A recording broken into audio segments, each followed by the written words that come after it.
નમસ્કાર, સુસ્વાગતમ. ધોરણ 11 કોમર્સ નામાના મૂળ તત્વો, ભાગ 2, પ્રકરણ 5, ધંધાકીય એકમના નાણાકીય પત્રકો અથવા હિસાબી પત્રકો અથવા પેઢીના વાર્ષિક હિસાબો અંગેનું આ પ્રકરણ. આ પ્રકરણમાં લાસ્ટ લેક્ચરમાં આપણે વાર્ષિક હિસાબો તૈયાર કરવા અંગેના સ્ટેપ્સ અંગેની માહિતી મેળવેલ હતી અને વાર્ષિક હિસાબોમાં હવાલાઓ શા માટે, તેની અસર શા માટે આપવામાં આવે છે તે અંગેનો પણ અભ્યાસ કર્યો હતો. આજે આપણે અલગ અલગ હવાલાઓ હોય તો તેની વાર્ષિક હિસાબોમાં કઈ કઈ અસર આપવી તે અંગેની સમજૂતી અગાઉથી મેળવી લઈએ કે જેથી વાર્ષિક હિસાબો જ્યારે તૈયાર કરવાના થાય કે દાખલો ગણવાનો થાય તેવા સંજોગોમાં હવાલાઓ છે એ થોડાક સરળ લાગે. તો આજે આપણે હવાલાની ઉધાર જમા સરખી અસરો અંગેનો અભ્યાસ કરવાનો છે. તો હવાલાઓની અસર અને હવાલા નોંધ. તો આપણે આ રીતે વર્ગીકરણ કરેલ છે.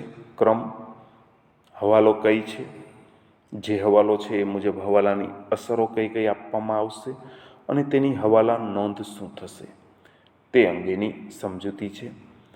નંબર 1 જોઈએ તો આખર સ્ટોક.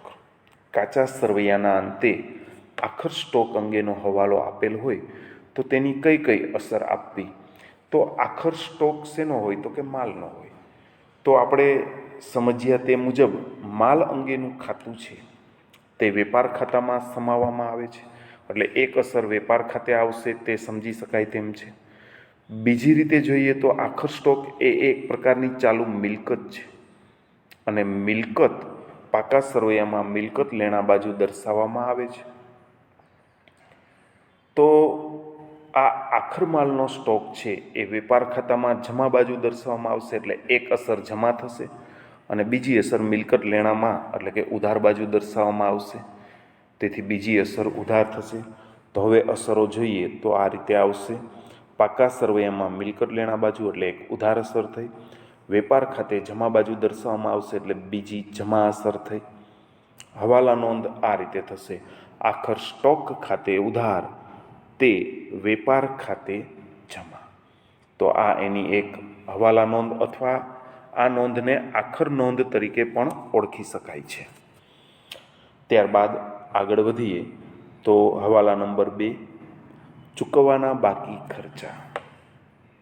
કોઈ પણ ખર્ચ ચૂકવવાનો બાકી હોય, ચૂકવવાની બાકી મજૂરી હોય, ચૂકવવાનો બાકી પગાર હોય, ચૂકવવાનું બાકી કમિશન હોય, ચૂકવવાનું બાકી ભાડું હોય, ચૂકવવાનું બાકી વ્યાજ હોય, આ જે તે ખર્ચ જે તે ખર્ચમાં ઉમેરવામાં આવશે. જે આપણે આગળ સમજી ગયા કે ચાલુ વર્ષનો ખર્ચ છે એ ચાલુ વર્ષમાં જ સમાવવાનો હોય છે. તો ચાલુ વર્ષનો ખર્ચ જો ચૂકવવાનો બાકી હોય તો જે તે ખર્ચમાં આ ચૂકવવાનો બાકી ખર્ચ ઉમેરવામાં આવશે અને આ ખર્ચ નફા નુકસાન ખાતે કે વેપાર ખાતે ઉધાર બાજુ દર્શાવેલ હશે. હવે તમે જો આ ખર્ચ જે તે ખર્ચમાં ઉમેરો છો ત્યારે એક અસર ઉધાર થાય છે.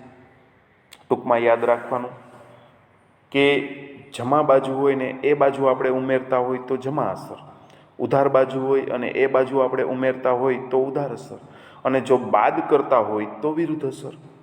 તો આ બાબત પણ ખાસ ધ્યાનમાં રાખશો કે ધારો કે ઉધાર બાજુ હોય કોઈ ખર્ચ અને એમાંથી કોઈ રકમ આપણે બાદ કરતા હોય તો એ જમા અસર આપેલી ગણાશે, અને જમા બાજુ કોઈ વિગત હોય ને તેમાંથી કોઈ રકમ બાદ કરવામાં આપે તો એ અસરને ઉધાર અસર ગણવામાં આવશે. પરંતુ અહીં ચૂકવવાના બાકી ખર્ચ છે ચૂકવવાના બાકી ખર્ચ જે તે ખર્ચમાં ઉમેરવામાં આવે તો એક અસર ઉધાર, અને ચૂકવવાના બાકી ખર્ચની બીજી જમા અસર આપવા માટે મૂડી દેવા બાજુ અથવા કોઈ પણ ચૂકવવાની બાકી રકમ હોય, પછી એ ખર્ચ હોય કે અન્ય વિગત હોય, એ ચૂકવવાનું બાકી હોય એ આપણા માટે દેવું હોય છે. દેવું દેવા બાજુ દર્શાવાય તે સિદ્ધાંત અનુસાર પણ આની બીજી અસર મૂડી દેવા બાજુ આવશે. તો એક અસર જોઈ તો વેપાર કે નફા નુકસાન ખાતે જે તે ખર્ચમાં આ ચૂકવવાના બાકી ખર્ચ ઉમેરવામાં આવશે, જે ઉધાર અસર ગણાશે. બીજી અસર પાકા સરવાળામાં મૂડી દેવા બાજુ જે જમા અસર ગણાશે, અને તેની હવાલા નોંધ આ રીતે આવશે: જે તે ખર્ચ ખાતે ઉધાર, તે ચૂકવવાના બાકી ખર્ચ ખાતે જમા. આ રીતે આખર નોંધ કે હવાલા નોંધ આવશે, અને આવી નોંધને ખાસ આમ નોંધમાં સમાવવામાં આવે છે. ત્યારબાદ આપણે આગળ વધીએ તો નંબર 3, અગાઉથી ચૂકવેલ ખર્ચ. હવે જેવી રીતે ચૂકવવાના બાકી ખર્ચ આપણે જે તે ખર્ચમાં ઉમેરતા હતા, તેવી રીતે અગાઉથી ચૂકવેલ ખર્ચ છે એ ઉમેરવાને બદલે બાદ કરવામાં આવશે. શું કામ? તો કે અગાઉથી ચૂકવેલો જે ખર્ચ છે એ ચાલુ વર્ષનો ખર્ચ ગણી શકાય નહીં. તેથી ચાલુ વર્ષના ખર્ચમાંથી આ અગાઉથી ચૂકવેલ ખર્ચની રકમ બાદ કરવામાં આવશે. હવે જે તે ખર્ચમાંથી આપણે આ રકમ બાદ કરીએ તો એ ઉધાર બાજુથી બાદ થાય છે, તેથી તેની જમા અસર ગણાશે. અને અગાઉથી ચૂકવેલ ખર્ચ છે એ ધંધાનું આવતા વર્ષ પાસેનું એક પ્રકારનું લેણું ગણી શકાય. તેથી તે પાકા સરવૈયામાં મિલકત લેણા બાજુ બીજી અસર દર્શાવવામાં આવશે, જે ઉધાર અસર ગણવામાં આવશે. તો હવે આપણે અસર જોઈએ તો આ રીતે વેપાર કે નફા નુકસાન ખાતે જે તે ખર્ચમાંથી આ અગાઉથી ચૂકવેલ ખર્ચની રકમ બાદ કરવામાં આવશે, જે જમા અસર છે. બીજી અસર પાકા સરવૈયામાં મિલકત લેણા બાજુ જે ઉધાર અસર છે. આમ દરેક હવાલાની ઉધાર જમા સરખી અસર થશે. આ ખાસ નિરીક્ષણ કરવું. અને હવે હવાલા નોંધ જોઈએ તો અગાઉથી ચૂકવેલ ખર્ચ ખાતે ઉધાર થશે, અને જે તે ખર્ચ ખાતે જમા થશે. એટલે આમ નોંધ આ રીતે થશે: અગાઉથી ચૂકવેલ ખર્ચ ખાતે ઉધાર, તે જે તે ખર્ચ ખાતે જમા. ત્યારબાદ આગળ વધીએ તો નંબર 4, મળવાની બાકી આવક. જેવી રીતે ચૂકવવાના બાકી ખર્ચ જે તે ખર્ચમાં ઉમેરતા હતા, તેવી જ રીતે મળવાની બાકી આવક જે તે આવકમાં ઉમેરવાની થશે. આ આવક કઈ બાજુ દર્શાવેલ હોય તો મોટે ભાગે નફા નુકસાન ખાતે જમા બાજુ ઉપજ દર્શાવવામાં આવે છે અથવા આવક દર્શાવવામાં આવે છે.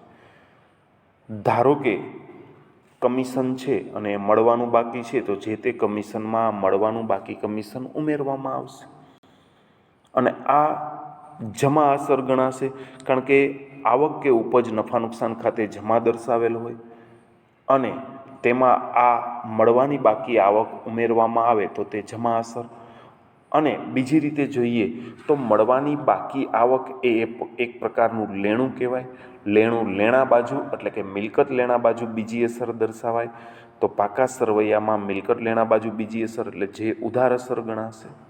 તો હવે બંને અસરો જોઈ લઈએ તો વેપાર કે નફા નુકસાન ખાતે જે તે આવક દર્શાવેલ હોય તે આવકમાં આ મળવાની બાકી આવક ઉમેરવામાં આવશે. બીજી અસર પાકા સરવૈયામાં મિલકત લેણા બાજુ. વેપાર ખાતે આપણે આવકમાં આ મળવાની બાકી આવક પ્લસ કરીએ, જે જમા અસર ગણાશે. મિલકત લેણા બાજુ દર્શાવીએ તે ઉધાર અસર ગણાશે. આમ ઉધાર જમા સરખી અસર થઈ ગઈ.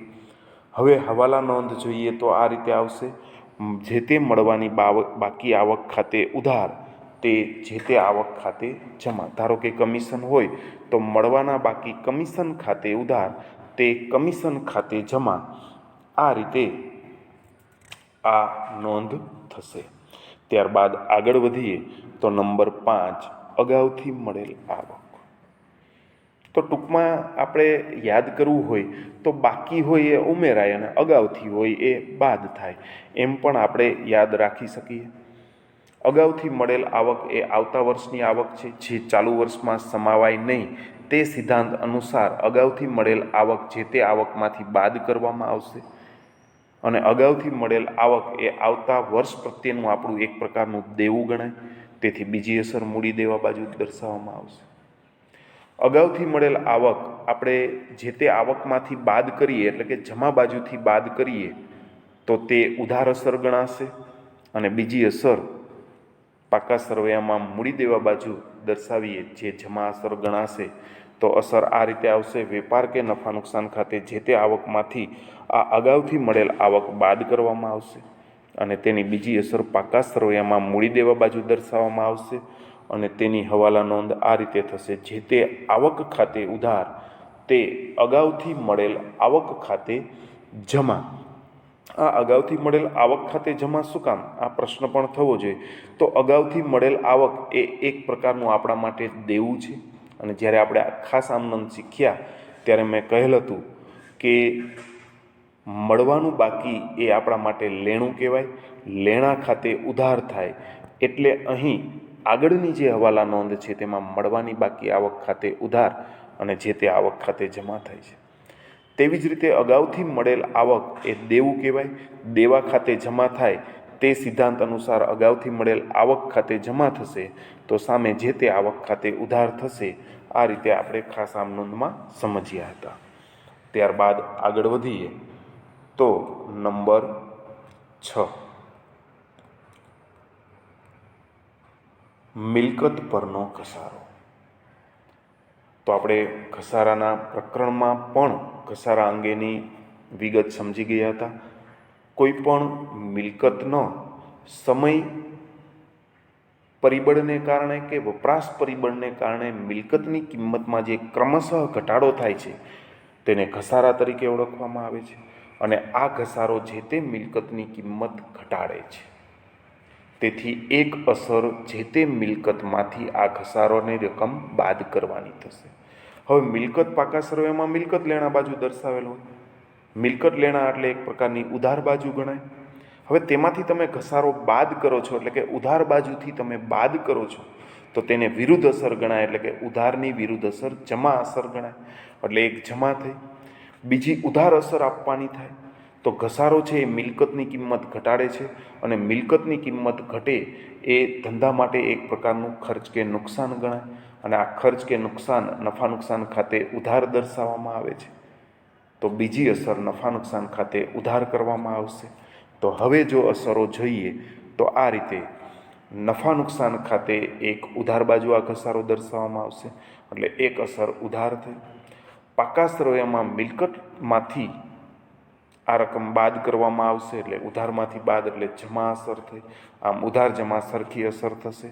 હવાલા નોંધ જોઈએ તો ઘસારો છે એ એક પ્રકારનો ખર્ચ છે અને એ નફા નુકસાન ખાતે નોંધવામાં આવે છે. તેથી નફા નુકસાન ખાતે ઉધાર કે ઘસારા ખાતે ઉધાર રકમ કરવામાં આવશે અને મિલકતમાંથી બાદ કરીએ છીએ એટલે જે તે મિલકત ખાતે જમા કરવામાં આવશે. એટલે હવાલા નોંધ આ રીતે થશે: ઘસારા ખાતે ઉધાર તે જે તે મિલકત ખાતે જમા. ત્યારબાદ આગળ વધીએ તો નંબર 7, ઘાલખાદ માંડી વાળવી. ઘાલખાદ એટલે શું એ પણ આપણે આગળ થિયરીના પ્રકરણ નંબર 1, 2માં આપણે આ વિગતો સમજી ગયા છીએ. તો ઘાલખાદ એટલે શું, તો કે જે દેવાદાર પાસેથી આપણે લેણી રકમ છે તે લેણી રકમ મળી શકે તેમ ન હોય તેવા સંજોગોમાં આ રકમને ઘાલખાદ કહેવાય છે. હવે ધારો કે 90,000ના કુલ દેવાદારો છે, એમાંથી 10,000ના એક દેવાદાર પાસેથી રકમ કોઈ પણ સંજોગોમાં મળી શકે તેમ નથી. તો આ 90,000ના દેવાદારો હવે આપણા માટે 80,000ના દેવાદાર થઈ જશે. તેથી આ 90,000ના દેવાદારમાંથી આ 10,000 ઘાલખાદ બાદ કરવામાં આવશે. અને આ ઘાલખાદ એક પ્રકારનું ધંધાનું નુકસાન છે. નુકસાન નફા નુકસાન ખાતે ઉધાર દર્શાવવામાં આવે. તો આ રીતે બે અસર થશે. દેવાદારો ક્યાં દર્શાવેલ હોય તો કે પાકા સરવૈયામાં મિલકત લેણા બાજુ એ દેવાદારમાંથી ઘાલખાદની એક રકમ બાદ કરવામાં આવશે. એક અસર એ. અને મિલકત લેણા એ ઉધાર છે. ઉધારમાંથી તમે આ ઘાલખાદની રકમ બાદ કરો એટલે જમા અસર ગણાશે. અને બીજી અસર નફા નુકસાન ખાતે ઉધાર બાજુ દર્શાવવામાં આવશે. એટલે અસર આ રીતે થઈ કે નફા નુકસાન ખાતે એક ઉધાર બાજુ અને બીજું પાકા સરવૈયામાં મિલકત લેણા બાજુ દેવાદારમાંથી આ રકમ બાદ કરવામાં આવશે. હવાલા નોંધ આ રીતે આવશે: જે તે ઘાલખાદ ખાતે ઉધાર તે દેવાદારો ખાતે જમા. ત્યાર પછી નંબર 8 જોઈએ તો હવાલો આ રીતે છે. ઘાલખાદ અનામતની જોગવાઈ, આની અસર પણ ઘાલખાદની જેમ જ આવશે. દેવાદારમાંથી આ ઘાલખાદ અનામતની રકમ જે જોગવાઈ કરો તે દેવાદારની રકમમાંથી બાદ કરવામાં આવશે. અને બીજી અસર નફા નુકસાન ખાતે ઉધાર બાજુથી આ રકમની જોગવાઈ કરવામાં આવશે. તો નફા નુકસાન ખાતે એક ઉધાર બાજુ અસર, બીજી પાકા સરવૈયામાં મિલકત લેણા બાજુ દેવાદારમાંથી આ રકમ બાદ કરવામાં આવશે. આમ નોંધ આ રીતે થશે. નફા નુકસાન ખાતે ઉધાર તે ઘાલખાદ અનામત ખાતે જમા, આ રીતે તેની હવાલા નોંધ થશે. ત્યારબાદ આગળ વધીએ તો નંબર 9, દેવાદાર વટાવ અનામતની જોગવાઈ. આ જોગવાઈ પણ નફા નુકસાન ખાતેથી જ કરવામાં આવશે અને આ રકમ દેવાદારમાંથી બાદ કરવામાં આવશે. હવે આ રકમ તમે દેવાદારમાંથી બાદ ન કરો અને પાકા સરવૈયામાં મૂડી દેવા બાજુ દર્શાવો તો પણ ચાલે, પણ પ્રણાલિકાગત તમે જુઓ તો આ રકમ દેવાદારમાંથી બાદ કરવાની પ્રણાલિકા છે, તો એને અનુસરીએ તો દેવાદાર વટાવ અનામતની જે જોગવાઈ છે એની એક અસર નફા નુકસાન ખાતે ઉધાર બાજુ, બીજી અસર પાકા સરવૈયામાં મિલકત લેણામાં દેવાદારમાંથી બાદ. એટલે જે રીતે ઘાલખાદ અનામતની જોગવાઈ કરેલ છે તે જ રીતે દેવાદાર વટાવ અનામતની જોગવાઈ કરવામાં આવશે અને તેની પણ હવાલા નોંધ એ રીતે જ થશે. નફા નુકસાન ખાતે ઉધાર તે દેવાદાર વટાવ અનામતની જોગવાઈ ખાતે જમા. ત્યારબાદ આગળ વધીએ તો નંબર 10, ઉધાર ખરીદીની નોંધ બાકી હોય. ઘણી વખત ભૂલથી એક ઉધાર ખરીદી કરેલ હોય અને એ હિસાબોમાં ખરીદી નોંધવાની જ રહી ગઈ હોય અને વાર્ષિક હિસાબો તૈયાર થઈ ગયા પછી માલુમ પડે તો તેવા સંજોગોમાં જે ખરીદી નોંધવાની બાકી છે તે ખરીદીમાં આપણે ઉમેરી દેશું કે જેથી સાચી ખરીદી ચાલુ વર્ષની મળી જશે. એટલે એક અસર ખરીદીમાં પ્લસ. આ ખરીદી વેપાર ખાતે ઉધાર બાજુ દર્શાવેલ હોય અને આ ઉધાર બાજુ તમે પ્લસ કરો તો એક અસર ઉધાર થઈ. હવે જે વ્યક્તિ પાસેથી આપણે ઉધાર ખરીદી કરેલ છે તે વ્યક્તિ પ્રત્યેનું આપણું દેવું છે અને એ સામેની વ્યક્તિ આપણા માટે લેણદાર છે. તો હવે તમે ઉધાર ખરીદીની નોંધ કરેલ નથી, તેનો મતલબ એમ કે ખરીદી તો નોંધેલ નથી, સામે સામે લેણદાર પણ એટલા વધેલ નથી.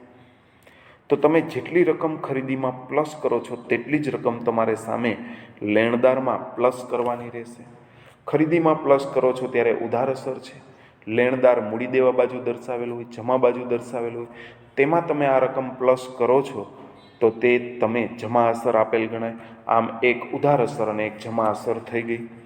તો વેપાર ખાતે ઉધાર ખરીદીમાં ઉમેરતા ઉધાર અસર, પાકા સરવૈયામાં મૂડી દેવા બાજુ લેણદારમાં ઉમેરતા જમા અસર, અને આની હવાલા નોંધ જોઈએ તો ખરીદ ખાતે ઉધાર તે લેણદાર ખાતે જમા, આ રીતે હવાલા નોંધ થશે. ત્યારબાદ આપણે 11મા ક્રમ તરફ આગળ વધીએ તો ઉધાર વેચાણની નોંધ બાકી હોય. ઉધાર વેચાણની નોંધ બાકી હોય એટલે કે વેચાણ તેટલું ઓછું દર્શાવે છે. તો વાર્ષિક હિસાબમાં વેચાણ જે બાજુ દર્શાવેલ હોય, ખાસ કરીને વેપાર ખાતું જમા બાજુ દર્શાવેલ હોય, તેમાં આ વેચાણની રકમ ઉમેરવામાં આવશે જે જમા અસર ગણાશે. હવે આપણે જે ગ્રાહકને ઉધાર વેચાણ કરીએ છીએ તેની પાસેથી આપણી લેણી રકમ કહેવાય. જે વ્યક્તિ પાસેથી આપણે લેણી રકમ છે તે વ્યક્તિ દેવાદાર છે. તો લેણું કહો કે દેવાદાર કહો, તે મિલકત લેણા બાજુ દર્શાવેલ હોય તો એટલું આપણું લેણું પણ વધે છે, એટલે દેવાદારમાં આ રકમ પ્લસ કરવાની થશે. તો એક અસર વેપાર ખાતે જમા બાજુ વેચાણમાં ઉમેરતા જમા અસર થશે. પાકા સરવૈયામાં મિલકત લેણા બાજુ દેવાદારમાં આ રકમ ઉમેરતા ઉધાર અસર થશે. આમ ઉધાર જમા સરખી જ અસર થશે એ ખાસ નિરીક્ષણ કરવાનું રહેશે.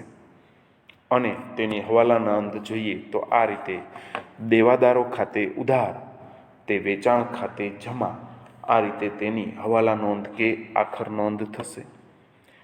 તો વિદ્યાર્થી મિત્રો, હજુ પણ આપણે ઘણા બધા હવાલા અને તેની વિવિધ અસરો કેવી રીતે આપવાની તે સમજવાનું બાકી રહે છે, પણ આજના લેક્ચરમાં આપણે આટલું સીમિત રાખીએ.